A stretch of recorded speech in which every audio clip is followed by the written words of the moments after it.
Sana paano kan huli ang magin.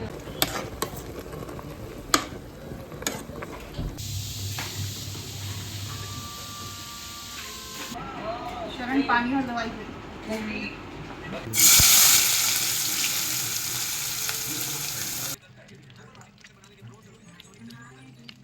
Hello my YouTube family, कैसे हैं आप सभी। Welcome back to my new vlog. और ये जो मेरा व्लॉग है ये स्टार्ट हुआ है 11 तारीख में, जिस दिन हम पहुंचे थे उसी दिन। तो रमन ने छोटी सी क्लिप बनाई थी और पाठ का भोग पड़ना था 13 तारीख को। तो ये अब 13 तारीख वाला दिन का ये व्लॉग है, लास्ट में जो मैं आपको दिखा रही हूँ। पाठ की समाप्ति हो रही थी यहाँ पर, और इसके बाद कीर्तन वगैरह था, फिर लंगर था। तो ये ताई जी ने खुशी से रखाया था उनके घर पर। तो थकान तो मुझे काफ़ी ज़्यादा हो गई थी। तो इसके बाद क्या ये था कि वहाँ पर मतलब तीनों टाइम का नाश्ता, दोपहर का खाना, रात का खाना सब वहीं था। तो मैं जैसे थोड़ा बहुत अपने घर का भी ना संभालती जा रही थी साथ साथ में, पर वीडियो शूट करने की बिल्कुल भी हिम्मत नहीं हो रही थी। तो मैंने कुछ भी इस बीच में शूट नहीं किया था। और उसके बाद में क्या हुआ ना, फिर लंगर वगैरह छक के जब हम घर आए हैं तो आपको तो पता ही है सफ़र में कितनी ज़्यादा थकान हो जाती है। मेन क्या, हमारा बस सफ़र में ही पूरा टाइम निकल गया था। तो बस शाम को ना मतलब पाठ की समाप्ति के बाद घर आई। उसके बाद मैं दोपहर में थोड़ी देर सो गई थी। फिर उठने के बाद मैंने मशीन लगाई। पहले तो साग चढ़ाया। साग ना मैंने पालक का चढ़ाया था, यानी पालक और उसमें मूली के पत्ते डाल के चढ़ाया था। ना मेथी मिली मुझे कहीं, और ना ही मुझे ना सरसों कहीं मिली। तो सरों का साग इस बार मैंने एक बार भी अभी तक नहीं बनाया है, नहीं तो हर साल ना दिवाली तक बन ही जाता है एक दो बार। तो बस यहाँ पर जो ढेर सारे कपड़े थे ना, भंडार जो कपड़ों का था, जैसे डैडी जी के भी इधर कपड़े मतलब डेली के निकल रहे थे, और हम भी जो सफ़र में लेकर गए थे वो सारे कपड़े धोने थे। तो मैंने फिर फटाफट से मशीन लगाई, और मशीन लगाने के बाद बस यहाँ पे कपड़े ही धो रही हूँ। और नील लगाने वाले कपड़े, जो वाइट कलर के कपड़े थे, वो पहले मैंने वही धोने का काम किया। उसके बाद फिर जो कलर वाले कपड़े थे, और क्या नए कपड़े रहते हैं ना तो थोड़ा सा डर रहता है कि कोई कपड़े का कलर तो नहीं निकलेगा, ये सब बहुत सी चीज़ें सोचनी पड़ती हैं। तो बस पहले वाइट कपड़ों में ही नील वगैरह लगा लिया था मैंने। अंदर साग चढ़ा दिया था, यानी साग में मैंने सिर्फ पालक डाली है और मूली के पत्ते डाले थे, हरी मिर्ची कट करके डाल दी थी और थोड़ा सा नमक डाल दिया था, और सीटी लगा दी थी कि मतलब थोड़ा सा पक जाएगा, तब तक मैं बाहर कपड़े का काम कर लूँगी। तो बस इसीलिए फिर मैंने ना उसे चढ़ा दिया था और यहाँ कपड़े का काम करने आ गई थी।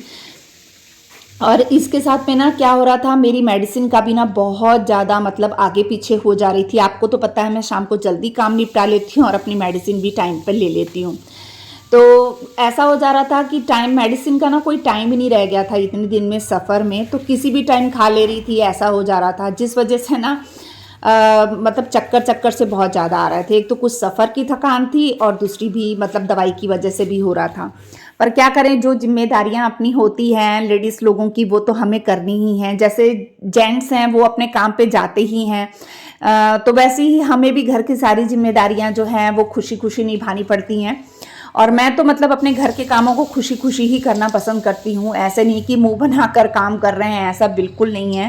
क्योंकि मैं अपने कामों को ना एक मतलब अपना फ़र्ज़ तो रहता ही है, लेकिन अपने कामों को ना मैं एकदम खुशी खुशी करना पसंद करती हूँ।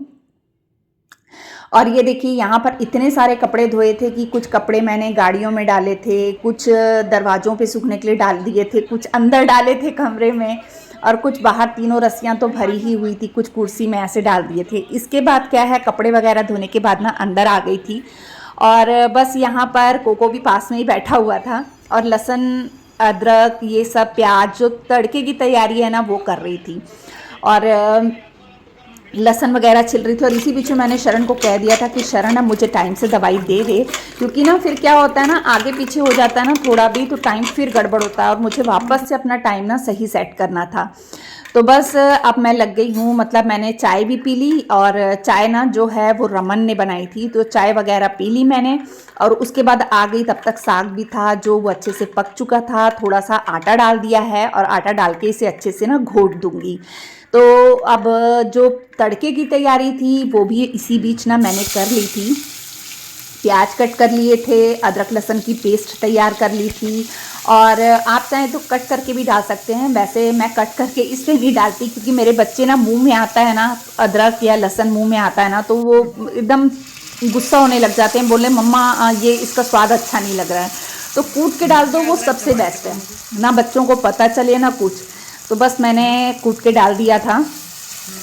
और बस यहाँ पर जो है ना ये मतलब जब प्याज और लहसुन अदरक भुन गया तो मैंने टमाटर 2 से 3 टमाटर, 2.5 समझ लीजिए क्योंकि 2 बड़े साइज़ का टमाटर था और एक एकदम पिद्दू साइज़ का टमाटर था, तो वो मैंने कट करके ना पीस लिया था मिक्सी में, तो उसे भी डाल दिया है और इसमें मिक्स कर लिया है। और बस मिक्स करने के बाद जब उसने थोड़ा सा तेल छोड़ दिया है तब साग को इसमें डाल दिया है जो मैंने घोट के रखा था। बस मिक्स करूँगी और इसके बाद ना लास्ट में मैंने घी डाल दिया था क्योंकि अचानक से सोचा कि ये बना लेती हूँ साग, तो मक्खन मैंने निकाला ही नहीं था तो इसलिए घी डाल दिया। तो इसके बाद फिर मैंने रोटियां बना ली थी, साथ में मूली कट कर ली थी। इस तरीके से ना खाना मेरा पूरा तैयार हो गया था। और आज ना मैं ज़्यादा व्लॉग इसके बाद शूट नहीं कर पाई थी क्योंकि और भी दूसरे बहुत से काम थे, और पहले की जो वीडियो बनी रहती है ना पुरानी जैसे होती जाती है ना तो उसको एडिटिंग करने में थोड़ा सा टाइम लगता है क्योंकि वीडियोस आगे पीछे हो जाती हैं। तो इस वजह से ना ये व्लॉग मैं इतना ही बना पाई थी, इससे ज़्यादा मुझसे बना भी नहीं क्योंकि जो पहले की वीडियो थी मैंने वो अपलोड करी और ये फिर 13 तारीख का व्लॉग है मेरा।